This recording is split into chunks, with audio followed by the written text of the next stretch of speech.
Pessoal, sem sombra de dúvidas, a relação entre os ministros do Supremo Tribunal Federal, o Senado e a Câmara dos Deputados está muito tensa.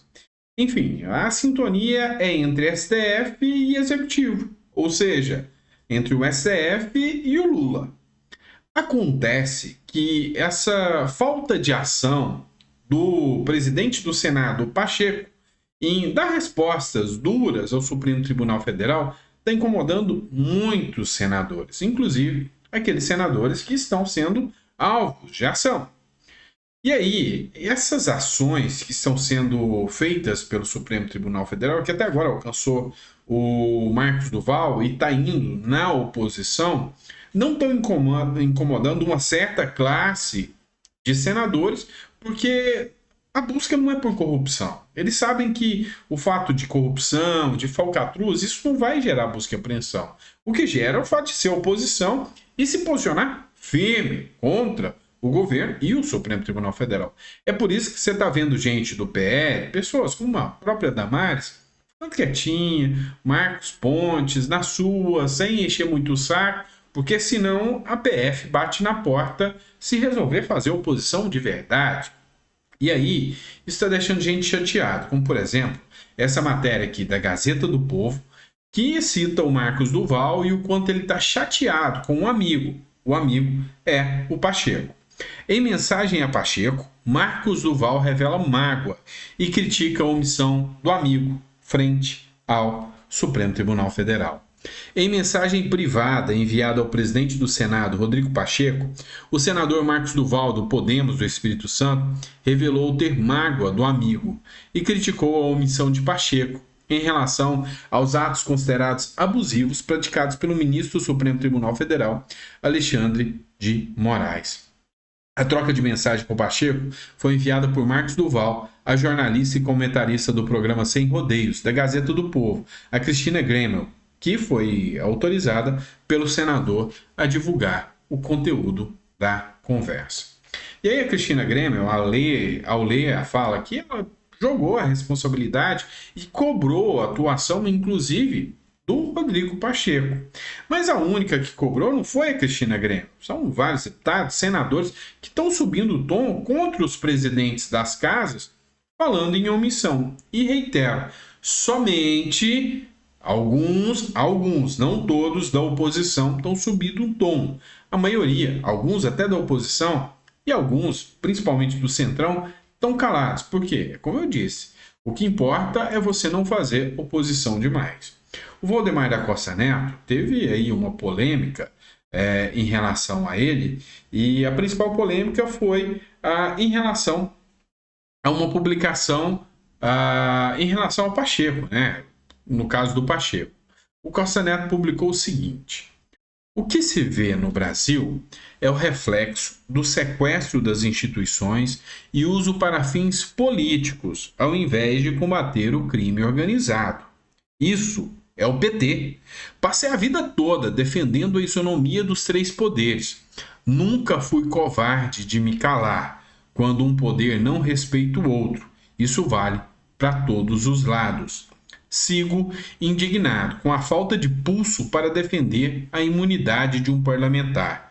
Se o Senado tivesse um presidente comprometido, não iria perder tempo para reclamar de presidente de partido. Então essa aqui foi a contra-resposta. Por quê? Primeiro, o Costa Neto deu uma cutucada falando que o presidente do Senado é omisso por não agir. E aí o Pacheco veio e deu uma resposta, né? Falou que o Costa Neto é incapaz de organizar a oposição e disse que ele,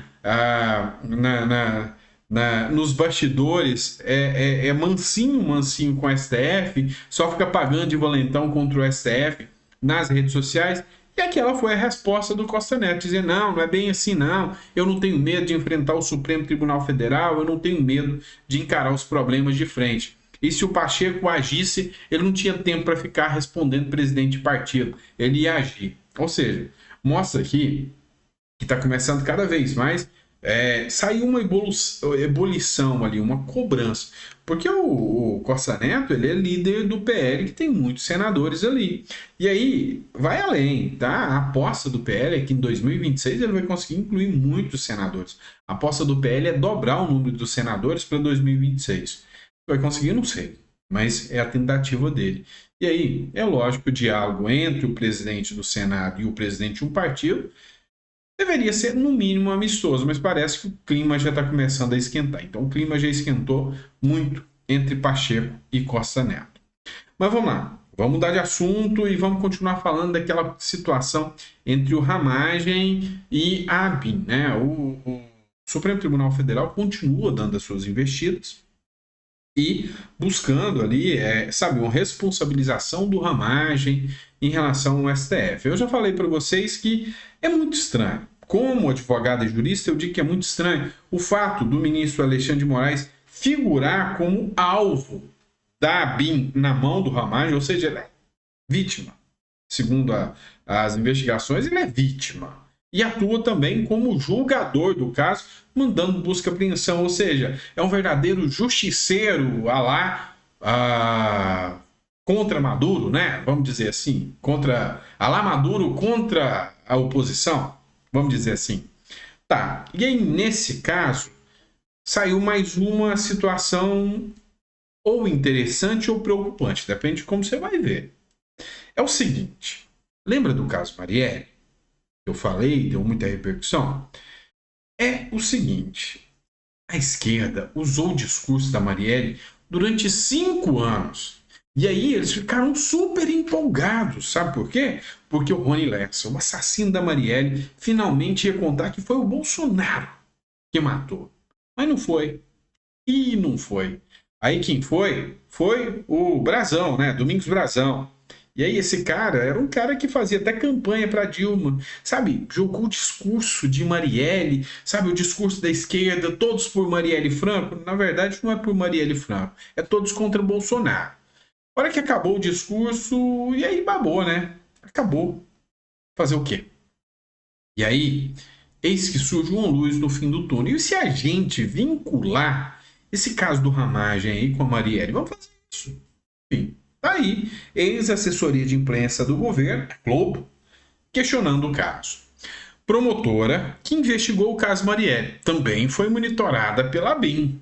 Ou seja, ora, o governo Bolsonaro tinha muito medo de desvendar o caso Marielle. Será que o Bolsonaro está ligado ao caso? Então quem mandou o Brazão mandar matar Marielle? Continua o discurso? Pois é. Também na decisão do Alexandre de Moraes, lá que cita a ABIN, o Alexandre de Moraes disse que ficou clara a instrumentalização da ABIN para monitoramento de uma promotora de justiça que atuava nas investigações da morte da vereadora Marielle Franco e do motorista Anderson Gomes, ambos assassinados em 2018. Pois é, então, segundo eles, a ABIN também foi utilizada para investigar esse caso. Então, pode ser que o Bolsonaro ainda tenha alguma ligação com o Brazão. Tá. O fato é que a gente já deixou bem claro para vocês. O PT vive de narrativa. E eles são bons de narrativa. E essa é a grande preocupação. Não deixar o discurso morrer. Tão simples assim? Pois é. Agora, o assunto é tentar vincular o Bolsonaro ao Brazão. É assim que a esquerda vai atuar daqui para frente. E vamos ver no que vai dar tudo isso, né? Eu vou estar aqui para te orientar. Falar, ó, esse aí é o caminho do PT, que agora vamos fazer isso. Meu papel aqui é tentar decifrar esse jogo de xadrez muito maluco que se chama política brasileira. É um jogo que tem regras. Para um lado e para o outro ele inventa as próprias regras. Mas a gente vai acompanhar tudo isso aí e vamos falar para vocês em 2026 o resultado final desse jogo, tá bom? Ou da partida, né? Porque vai ter muitos outros jogos aí. Bom, obrigado, meu amigo. Fica com Deus. Grande abraço. Vejo vocês no próximo editorial. Até lá.